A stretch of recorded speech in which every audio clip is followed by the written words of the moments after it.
Hey, welcome to the first mailbag episode of 2023, going through some of the questions that you have about me, the channel, the music industry, giving my thoughts. Let's jump straight in. Ringer 13 asks, what do you think is your best/most important reaction you've ever recorded and why is it so special? Listen, you're appealing to my ego a little bit here. I've got a couple of answers for this one, in all honesty. I think going back to Rock Reacts, where it all started and this YouTube journey really took off, one of the most important reactions on that channel is actually J. Cole's No Role Models. Reason being, the channel took off very, very quickly. I don't know if you were there subscribed at the beginning of that channel, but after a couple of metal reactions, we did one for a Logic track, and it started to get an unusual amount of views for a channel of that size, under 1,000 subscriber channel. That's when things started to really take off, but it's probably about between 4 and 6 weeks after the channel started that we'd had all these requests for J. Cole. And then we put out, I think it was a couple of J. Cole reactions, but one being No Role Models. And as that went live, seeing that view counter in the first 10 minutes doing 150 views per minute with a channel that size is insane. It's actually still kind of insane to put out a video that does that. I have videos that do that regularly, but I never take that for granted. Seeing that happen and then that bizarrely coinciding with Cole the very same day announcing that he was going to be releasing a new album that Friday in KOD. Sometimes serendipity just comes and makes things happen. And that's exactly what happened there. And that felt like the moment where the Rock Reacts channel went from this thing that some people had seen about to a thing where a lot of people had seen about it and got involved. The channel then went to another level when This Is America from Donald Glover came out, from Childish Gambino, obviously a huge viral moment across all of music and all of culture. Anyway, our reaction came, it was a few days after it came out, but that is the biggest video on that channel. It's over 1 million views. I think outside of scrolling video apps, that's I think the only video, or at least one of a few, that have got over 1 million views in my reaction journey, and that obviously took the channel to another level. That also was seen by a lot of people in our various peer circles. So we had a lot of people kind of engaged that knew us from real life as well. I think the obvious answer for my own personal journey is The Weeknd's House of Balloons. Sounding a little bit arrogant, perhaps a little bit egotistical, I genuinely believe that is one of the best videos on YouTube. I hold certain videos up on YouTube as some of the greatest, like Casey Neistat, some of his aeroplane videos. There's a bunch of Mr. Beast videos, probably Squid Game would be up there, Fred Again's Boiler Room. There's a bunch, and we all have our own individual ones, but I genuinely believe that out of all my videos, that is the one that could be said is one of the greatest, because it's not just about me.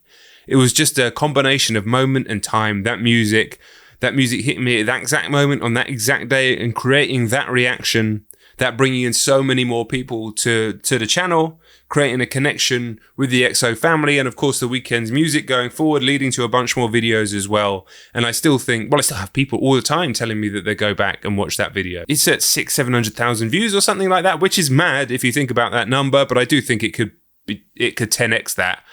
And that will be a video that just will always exist and will always have an incredible place in my heart, because it's one of the main reasons I'm able to sit here and talk to you guys right now. So yeah, there's plenty. I could probably do a video on the top 10 just from my own personal channel, but that will always have to be number one. No, I think it will always be number one. Great question. All right. The legend that is the best pizza connoisseur asked me 2 questions. One, how are you? Well, actually doing much better. Thank you very much for asking. A lot of you guys know I did have a bit of a rough 2022, especially throughout the summer months. I am feeling considerably better than I was. So thanks very much for asking. And he says, now that we're a decent way through the decade, what would you say are the best and worst aspects of 2020's hip-hop so far? Really interesting question, because in many ways 2020's hip-hop, in terms of the stuff that's really doing numbers outside of the long established artists like your Drakes, Coles and Kendricks, is pretty bad. I do not understand, I do not enjoy a lot of the music that is making waves right now. I've spoken at length about my general dislike for NBA Youngboy's music. He is obviously the sort of biggest streaming artist out there right now, kind of outside of the big pop artists and the established 10-year vets. And I just don't get it. It's quantity over quality for me. None of the music speaks to me on a sonic level, on a storytelling level, on a lyrical level. I don't get it at all. And there's definitely a movement in direction of quantity over quality with no real care in lyricism or production that I do find slightly troubling. I'm aware that I sound like an old head, and I'm sure that these arguments were coming out a decade ago when people like Future came out, but listening to Future's music, as somebody is in the age group of an old head that was from more of a 90s head age, there's so much there in terms of the production, in terms of the energy. I don't get that from this music. That being said, I am very keen to not judge too harshly the music that speaks to the younger generation. If that younger generation has a deep connection with, say, Young Boy's music or some of these other artists that are coming out, hey, even Ice Spice, then it's not really for me to question that. I can question the quality of the music for my own tastes, and I will do, and that's why I don't actually cover a lot of that music, because it doesn't speak to me at all. But I think it's very important for every generation to find the music, find out for themselves. Fuck it and find out for themselves. There's a good chance that when the people who love that music right now and spent ages replying to every tweet or every post on the internet saying, Young Boy better, that when they get to their mid-20s won't really enjoy a lot of that music. But that, again, is a presumption on my part. This may be music that stays with them forever and they listen to when they're old. But I can't necessarily see that. But hey, I think that's so important for every generation to have that right. To discover it for themselves, to create the connections for themselves. What's good about post-2020s hip-hop? Variety. As much as the stuff doing big numbers is mostly shit, in my opinion, it's an amazing time for listening to a broad variety of hip hop music. When you've got artists like Nas still operating at the highest level, Cole, Drake, Kendrick, Joey Badass, JID, producing very strong music in a hip hop style that's been sort of prevalent for the last 10 to 15 years, I would say. And then you have underground stuff, Griselda going deeper underground than that, Billy Woods, etc. I think it is vast and varied, and it's an exciting time in the fact that artists like that, while they might not be adorning their walls with plaques and selling out arenas, they're able to establish enough of a fan base and enough of a career to make it sustainable, to tour, to have a career, to have a career and a lifestyle in music. And I think that's great. Ideally, I would love the stuff that absolutely slaps to my taste to be the bigger stuff, to be the stuff that does all the views, but you can't control that. And the reality of it is, some of this music is being aged out. That is just the reality. It's happened before, it will happen again, it will happen forever. Andrew Jasper says he rewatched the Fantano interview yesterday. Can I talk about how that came about? Any good links / conversations come after it or as a result? It came about... I think I realized that Anthony followed me a little while ago, and I just DM'd him when I was feeling particularly brave, asking if he'd be interested in jumping on to do a video, a conversation or an interview.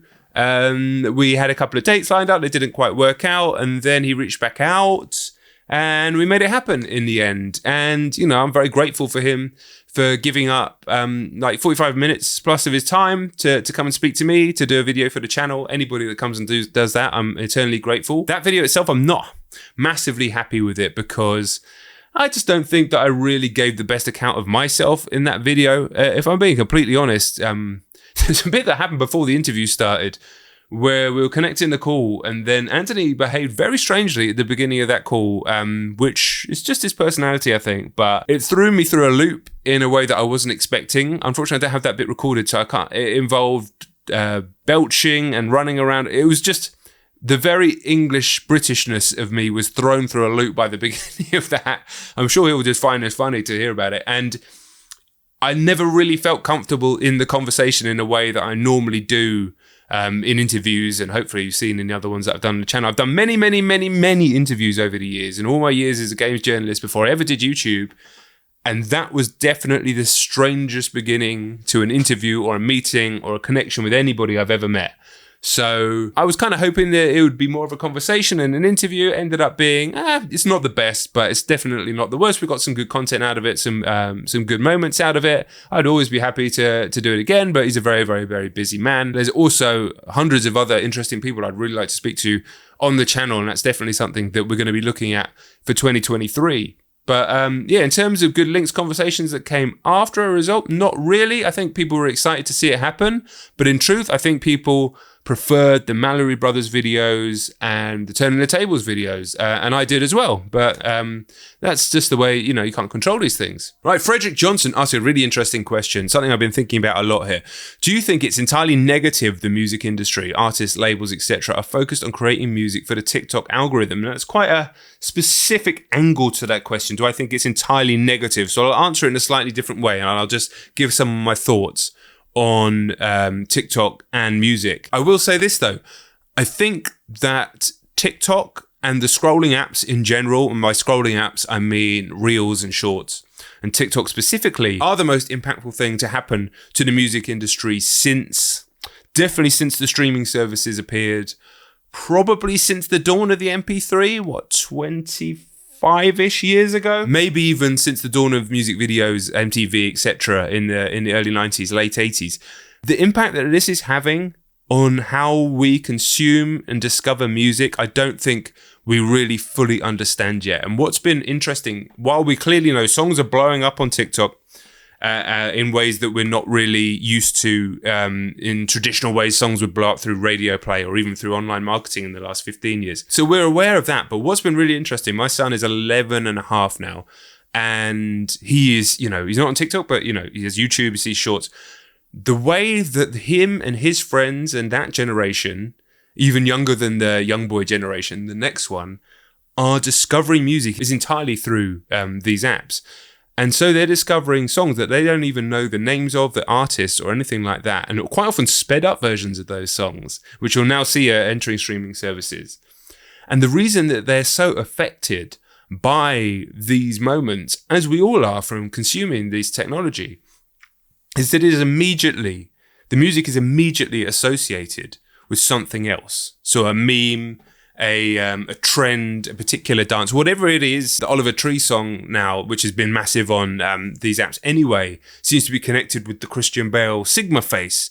All the kids seem to love that. I mean, that's its own worry. These small snippets of music that people don't even necessarily know what they are, often altered, are being directly connected to something that appeals to sort of multiple layers of emotion in a similar way, in fact, to like how an amazing piece of licensed music might be used on a film or TV show soundtrack. But on the flip side of that, whereas something like Superman, or something from an amazing film or TV show, like that Rolling Stones track in The Departed, that's just the first thing that came into my mind. Those things have a lasting impact because the pieces of art that they're associated to have far more depth and consequence than a meme or a trend. So this stuff gets really, really, really massive very quickly, then disappears just as quickly and has no real lasting memory, I don't think, than if you just happen to remember that meme a year later and it being a classic meme. So you get this crazy thing where it has this like deep connection to a song and then it disappears. And I don't know where that is going to leave the music industry, because obviously I think it's become pretty clear that radio airplay is quickly being replaced in terms of desirability for record labels by TikTok virality or scrolling apps virality. I think that's clear. You're clearly seeing artists creating music designed to be broken up into small pieces. You're clearly seeing artists that have had moments on these apps, someone like Steve Lacy with Bad Habits, which blew up on TikTok, having people come out to his shows and being a far bigger artist than he ever was, great. But the reaction he's getting at those shows are from people that only know 30 seconds of one song, and there's a clash there. So I always worried about, how do you create fans of the music? Because they become fans of they become fans of the association more so than fans of the music. Any big TikTok song, go on Spotify, the streams are crazy. So there are positives, definitely. I think the music discoverability is broader than it ever has been, and there's chances for smaller artists' music to blow up in ways that there never has been before. But at the same time, is it negatively affecting the music industry? I mean, I can't help but think it is ultimately quite negative. And also, how much is this stuff hijacking our dopamine systems and our dopamine receptors? I mean, those apps are fucking dangerous as far as I'm concerned. It's almost impossible to stop them, but I will put them on by accident and lose 45 minutes quite regularly. And I'm sure it's the same for everyone else. So something to think about for sure. Lee Jardine and Ali Mohammed asked similar questions. I put this on the community page on Twitter, on my Patreon as well. This one was on the community page. Lee says, do you have any tips for staying consistent with work? Is it purely discipline, or do you find taking breaks helps too? And Ali Mohammed says, how do you balance between the channel, your kids and family, and your jiu-jitsu altogether? I mean, balance really is the word, but also I don't do a lot else outside of those things. So to answer Lee's question specifically, do I have any tips for staying consistent with work? You have to treat it like work. So this is now my full-time job, has been for a while, but I've been working for myself in a freelance capacity for years and years. So when like pandemic hit and all that sort of stuff, I was used to working from home, being accountable for myself, making sure some simple little things that I use, like I always make sure before I start work that I get dressed. I'm not here wearing a suit. I'm not doing the Jordan Peterson thing where we have to wear a three-piece suit to be a gentleman or whatever. But like, I won't come and start work in dressing gown and PJs or anything like that. I'll always get dressed before starting work, get myself ready, shower, all that sort of stuff. And then treating that a period of time where you're at the desk as a work day. The work day can be flexible. There will be days where more happens than others. Some days are much longer than your traditional work day. Some days are less. But that's definitely a big one. If you're doing something as a side project and you have a full-time work or school, then yeah, discipline is the answer. How do you create discipline? You build habits. How do you build habits? You decrease friction. So for example, if you're wanting to make YouTube, an easy example, if you're wanting to make YouTube videos, get yourself a situation where every single day you're going to sit down at the same time, and the stuff that you need to make your YouTube video is already in place. So you have your camera in a place where it's set up, the battery is charged or it's connected to the mains, your mic is set up. The least amount that you need to do to get you between wanting to work and executing on that work, the best. Get your friction down as little as possible. If you need to completely rewire your room, set up a camera, set up a tripod, move a computer, all of that sort of stuff, you will do it, but staying consistent with that is going to be difficult, and your brain will find reasons not to do it. So cutting down on friction. Book recommendations. The War of Art by Stephen Pressfield. That's an old Joe Rogan recommendation. It's a good book just about this exact subject. And Atomic Habits by James Clear, which is a newer book, which is a brilliant habit building book, which I would recommend to anybody that's got any interest in changing anything about their lives, not just this. Fit anything. Honestly, it's a book that I basically recommend to everybody. Absolutely brilliant book. And how do I balance between everything? I just sort of piece everything out by time. Like I said, I don't do a lot else outside of these things. So the balance remains decent. You're always going to have friction here and there. You're always going to have like, this is happening too much, that's happening too much or whatever. But communication with yourself and with other people is probably the answer there. And making sure you do actually give yourself time to do the things that you enjoy as well. If you're finding yourself over busy, productivity is fantastic. Grinding is admirable.